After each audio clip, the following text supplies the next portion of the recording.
The reason millions of people visit Chicago every year is because of Navy Pier and the downtown Chicago to see all the skyscrapers. But there are many other smaller events that take place all around the city that makes living in Chicago amazing. And today I'm going to take you to one of those places. It's called the Wonder Museum. It has this infinity room, which is essentially a room that is filled with mirrors and makes it feel like you're going infinity, as the name describes it. So let's jump along for the ride, shall we?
Just finished the Wonder Museum, and it took us about an hour and a half to get through the entire thing, but we did take our time. Website says about 45 minutes.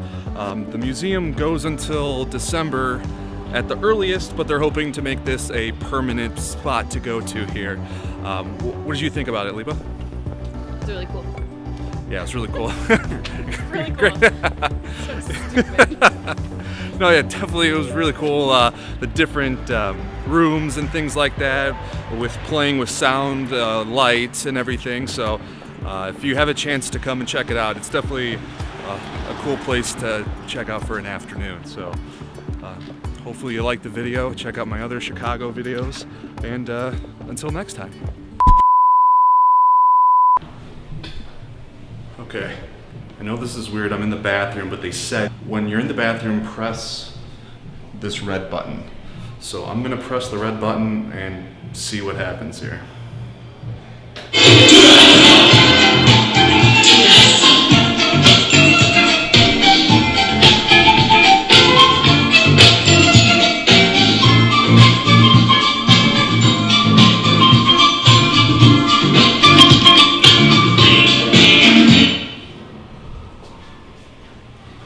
Fair enough. All right then.